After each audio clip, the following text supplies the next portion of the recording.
자, 안녕하세요. 반갑습니다. 대여반에서 진행되는 메이데이 시간으로 인사드립니다. 저희 메이데이는 시장에 관심을 가지고 있는 이슈들을 두 가지 살펴보면서 거기에 대한 관련 종목들도 설명을 드리고, 2편에서는 관심 종목들까지 각각의 멘토분들이 안내를 해드립니다. 채널 안에 오셔서 구독해 주시면서 과거의 영상들까지도 참고를 해보시면 많은 도움 되실 거라는 점 말씀을 드리면서, 오늘 메이데이 시간 어떤 내용들을 말씀을 드릴지 우리 황대근 멘토 모셨습니다. 반갑습니다. 우리 지난 시간에 그 풍산 많이 올라가더라고요. 네. 최근 들어서 한 60% 이상 돌파를 했더라고요. 네, 근데 별배지는 이미 받으신 종목이긴 하잖아요. 네, 맞습니다.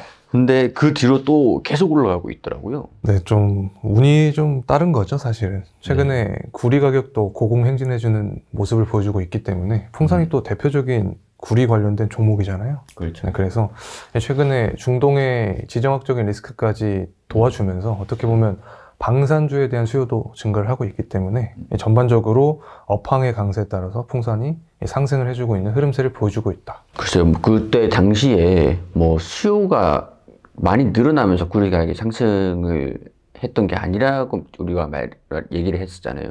아, 네. 네. 근데 지금은 좀 특히 이제 중국의 구리 소비가 좀 많이 되는 국가다 보니까 중국의 경기 확장이 좀 중요할 것 같은데, 거기에 대한 변화는 지금 없는 상태인 거죠? 수요적인 측면은 최근에 제조업 지표가 나왔잖아요. 제조업 지표가 다 5라는 수치, 5%를 넘은 수치를 보여줬는데, 그러면은 경기 확장 국면을 이제 생각을 할 수 있는 상황이라, 제조업 경기가 살아나면 이제 구리에 대한 수요도 증가를 하게 되니까 수요가 좀 강해지는 측면을 보여주고 있다.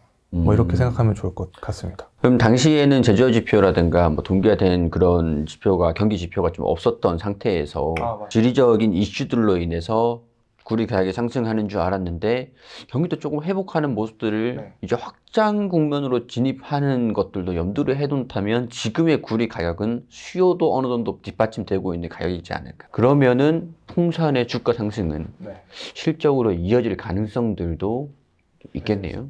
네. 구리 관련 종목들이 보통 에스컬레이션 조항들이 좀 있지 않습니까? 네, 맞습니다. 구리 가격이 상승하면 그게 바로 이제 매출에 반영이 되는, 한 번에 말을 하면은 변동성을 그대로 매출 인식을 시킬 수 있는 그런 조항이다라고 보면 좋을 것 같습니다. 그래서 이 구리 가격이 최근에 상승하는 게 이제 매출까지도 바로 연결이 된다. 이렇게 이해하면 좋을 것 같습니다. 자, 그래요. 오늘 관심 종목들도 어떤 종목들이, 이 종목들이 또 우리 종가 기준으로 20%지만 또 60%, 70% 이렇게 상승하는 모습들을 강하게 보여주면은 오히려 또 별배진을 더 받는 건 아니지만 시청자들 입장에서 그래서 신뢰가 갈 수 있는. 그렇죠. 그래서 오늘 관심 종목들도 좀 기대를 해보겠습니다. 먼저 관심 종목들을 말씀드리기 전에 어떤 관련 이슈들이 있는지, 우리 뭐 시장에서 주목받고 있는 이슈들이 있잖아요.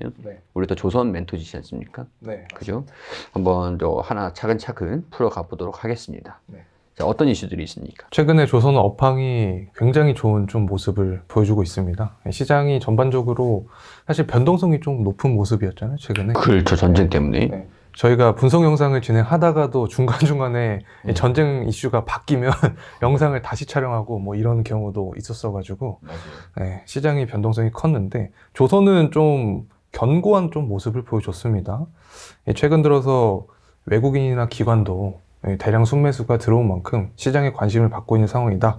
자, 이렇게 볼 수 있는데, 뭐 저번 시간에서도 설명을 드렸지만 조선 하면은 대표적으로 봐야 되는 지표가 좀 있지 않습니까? 신조성가입니까? 네. 신조성가 지수가 지금 계속해서 고공행진하고 있습니다. 지난 시간에 말씀드렸던 그 데이터 이외에도 계속해서 갱신되는 데이터도 신조성가 지수가 상승하는 모습을 보여주고 있습니다. 그래서 이 성가 지수가 사실은 상승하게 되면 이게 바로 조선주 주가에도 직접적으로 영향을 주는 선행 지표이기 때문에 업황의 강세에 따라서 지금 외국인도 그렇고 뭐 기관도 그렇고 자금이 계속해서 들어오고 있지 않나 생각을 하고 있습니다. 우리 이거 저 좀 여쭤보고 싶은 게 있는데, 우리 조선 쪽에서도 신조선가 고공행진하는 게 친환경 쪽이 더 우세지 않습니까? 아, 네, 맞습니다. 근데 우리 조선이 친환경 선만 있는 게 아니라 뭐 벌크선도 있잖아요. 네, 혹시 벌크선 같은 경우는 좀 네. 요즘 동향이 좀 어때요? 왜냐면은 네. 중국이 제조업이 뭐 지표가 좀 잘 나와서 뭐 사실 신뢰하기는 좀 어렵지만 예, 중국이 신뢰하기는 좀 어렵지만 잘 나왔다고 하니까 네. 여기에 따른 반영이 벌크선에도 좀 영향이 좀 있을지도 좀 궁금하기도 해서. 아, 이게 네. 좀 정확한 포인트였던 게 사실 내용이 좀 많을까 봐 안 갖고 왔거든요, 제가. 네. 근데 이게 지금 중국이 컨테이너선도 그렇고 벌크선도 그렇고 사실은 좀 고가 선박이 아닌 것들 있잖아요. 네. 거기에 대한 물량은 거의 다 뺏은 상태라 어떻게 보면은 한국 조선업의 리스크로 삼을 수도 있는 거죠. 그렇죠. 네.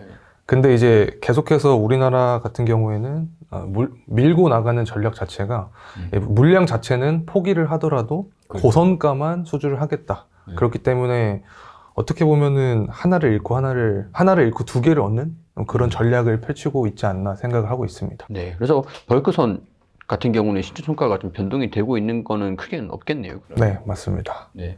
그래서 또 이제 성과 지수의 상승 원인이 네. 어떤 것들이 있을지 한번 체크를 해봐야 될 것 같아요. 결국에는 뭐 친환경 선박이죠, 답이. 고부가 그렇죠. 가치니까. 뭐 삼성중공 같은 경우도 뭐 예를 들어서 하면은 뭐 FLNG가 LNG 거의 6배 이상이잖아요. 그래서 말씀해 주신 것처럼 대량 발주보다도 조금 발주를 하더라도, 조금 수주를 하더라도 그 자체가 가격이 뛰어나니까 결국에는 앞서서 말씀드렸던 고부가 가치 선박에 대한 수주를 집중하고 있다. 이 부분이 성과지수를 상승시키고 있다. 이렇게 해석하면 좋을 것 같습니다. 최근 전쟁 때문에 네. 또 수출, 뭐 에너지에 대한 수출, 아, 맞죠. 공급이 좀 불안정하게 좀 됐잖아요. 네네. 네, 그런 측면의 영향은 좀 없습니까? 다 연결 관계가 있다고 생각합니다, 사실은. 그렇죠. 조선이랑 방산이랑 에너지가 뭐 다 네. 관계가 있는 산업이잖아요. 네, 근데 공급이 끊기게 되면 이거를 운송을 해야 되잖아요. 네. 운송하는데 차질이 생기니까 선박을 주문하는데 영향을 좀 미칠 수 있지도 않을까. 그게 좀 걱정이긴 해요. 맞습니다. 사실은 전쟁이 적당한 선에서 끝나면 이 부분이 조선주에도 혜택을 보는 건데 너무 장기화되면은 결국에는 시장의 상황처럼 조선주도 악영향을 미칠 가능성이 있다고 생각합니다. 최근엔 조선주들이 좀 움직임이 좀 어떻습니까? 조선주는 사실은 아시고 계시겠지만 뭐 디커플링 현상이 좀 있잖아요. 해지용 종목이 뭐 조선이다 뭐 이런 말도 나오는 것처럼 그래서 시장이 최근에 변동성이 있었을 때 조선주는 조금 좋은 모습을 보여줬습니다. 뭐 실적적인 측면도 잘 나와주었고 뭐 대표적으로 삼성중공업만 보더라도 우리가 생각을 했던 그 물량 구간을 매물 구간을 다 돌파를 해주면서 최근에 상승해주는 모습을 보여주고 있는데 아마도 실적을 기반으로 한 종목이기 때문에 그런 모습이 나오지 않았나 싶습니다. 그러면 차트상으로 봤을 때는 뭐 이런 지정학적 리스크가 실적에 당장 영향을 줄 건 아니라고 차트는 그렇게 보고 시장은 판단을 하고 있다고 해석을 할 수가 있겠네요. 그렇죠? 우리는 그러면은 전쟁은 실적에 반영이 좀 안 될 거라고 시장에서 보고 있다라고 해석을 정리를 할 수 있을 것 같은데 다른 요인들도 있지 않습니까? 아, 많습니다. 네. 네. 어떤 요소들이 좀 있을까요? 가장 중요한 부분 중에 하나가 아까도 구리 얘기가 나왔잖아요. 네. 원재료 중에 하나가 철광석인데 이 철광석 가격이 뭐 최근에는 조금 반등을 해주긴 했습니다. 하지만 뭐 올해 동향을 전반적으로 살펴봤을 때 굉장히 하락한 추세를 좀 보여줬었거든요. 그래서 철광석 가격이 하락을 해버리니까 원가가 좀 절감이 되는 효과가 나타나잖아요. 네, 그래서 이 부분도 이제 주가에 선반영이 좀 되는 현재 상황이 아닌가 싶습니다. 그러면은 이번에 지금까지 얘기를 했던 지정학적 리스크, 네. 원재료, 네. 뭐 중국의 경기, 뭐 네. 구리 가격 네. 이것들이 종합적으로 실적에 네. 긍정적으로 반영시켜 줄 수 있을 만한 종목들이 네. 어떤 종목들이 있을까요? 일단 삼성중공업인데 이게 뭐 아니 이게 좋아서 하는 게 아니라 실제로 실적을 보게 되면 영업이익이 297.4% 가량 상승을 했습니다. 그래서 뭐 진짜 다양한 이유가 있는데 앞서서 다 언급을 해주셨고 여기다 한 가지만 뭐 추가하면은 FLNG가 있겠죠. 이 FLNG가 이제 단일 제품으로 삼성중공업이 수주한 게 일단 2개가 있습니다. 그리고 또 예정인 공사가 3개가 있기 때문에 앞으로 뭐 29년까지도 계속해서 2조 원을 넘나드는 매출액을 기록을 할 것으로 전망하고 있습니다. 그래서 여러 가지 측면에서 삼성중공업이 좀 혜택을 많이 본 상태다. 이렇게 표현하고 싶습니다. 네, 저는 사실 이 LNG 업황, 신주성가 지수가 상승하는 것들을 장기적으로 저는 한 2026년도까지지 않을까. 네. 예, 한 2년 전에? 1년 전에? 네. 그렇게 좀 봤었거든요. 네. 근데 이게 계속 수명 연장이 되는 것 같아요. 그니까요. 네, 그래, 그러면 삼성중공업의 차트 보면서 우리 말씀해주신 실적들 있잖아요. 네. 그런 것들을 한번 체크를 해보도록 할까요? 가장 아마 주주분들께서도 우려했던 사항이 이 삼성중공 같은 경우에는 왜 갑자기 당기순이익 적자가 찍혔냐, 자, 이 부분일 것 같은데 담당자님과 깊은 대화를 했습니다. 그래서 알아낸 게 무엇이었냐면 이 당기순이익 적자는 결국에 일회성이다. 이 일회성 비용 자체는 결국에 환입이 될 예정이다라는 그런 소식을 듣고 왔습니다. 그래서 일회성 비용에 속해 있던 게 바로 SK해운과의 소송 건수도 존재를 합니다.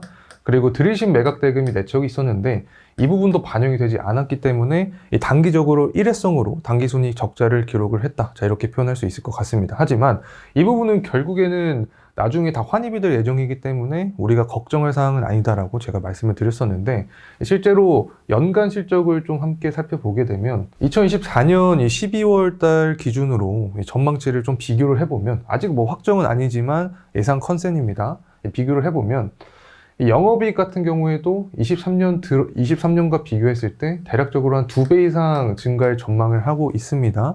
뭐 지금 업황 자체가 이대로 이어지게 된다면 26년까지도 안정적으로 영업이익이 상승할 전망을 하고 있기 때문에 변동성이 크게 존재하지 않는 이상 실적적인 부분에서 매력적인 종목이 될 수 있다는 점 말씀을 드립니다. 그래서 결론적으로 한 가지만 말씀드리면 아마 가장 우려하셨던 사항 자체가 아까 당기순이익 적자 부분인데 실제로 차트의 흐름세를 보게 되면 이 당기순이익 적자 사항에도 불구하고 차트는 계속해서 상승해주는 이 모습을 보여줬기 때문에 이제는 시장 관점에서 해석을 할 때도 이 부분은 우려하지 않아도 된다. 걱정하지 않으셔도 된다. 자, 이렇게 좀 해석을 할 수 있을 것 같습니다. 뭐 실적이 적자가 났지만 크게 우려는 안 하셔도 될 것 같다. 네. 시장도 그렇게 보고 있다. 이렇게 설명을 정리를 좀 해주셨죠.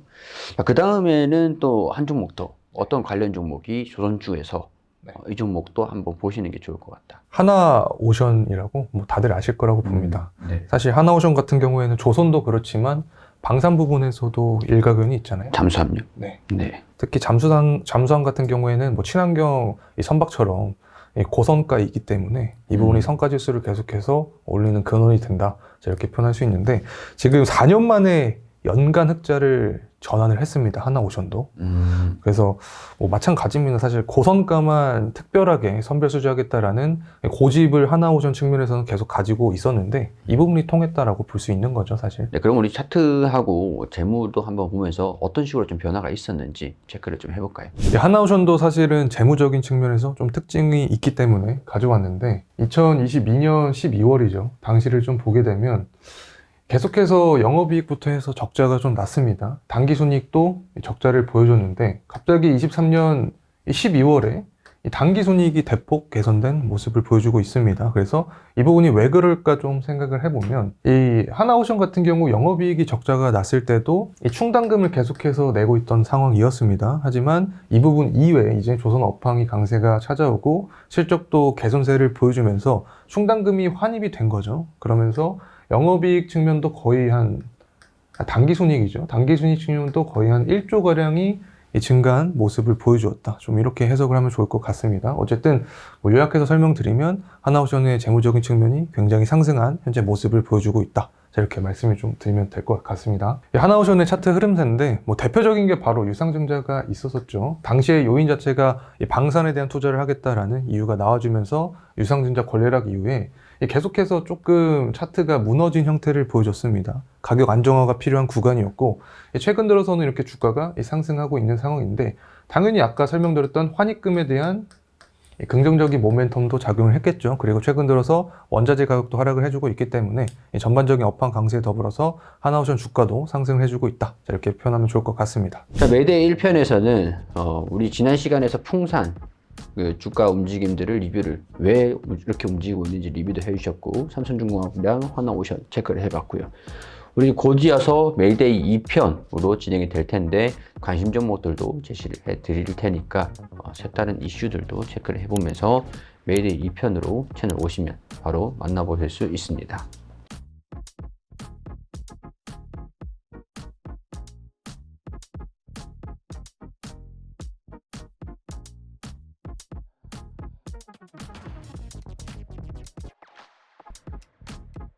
네.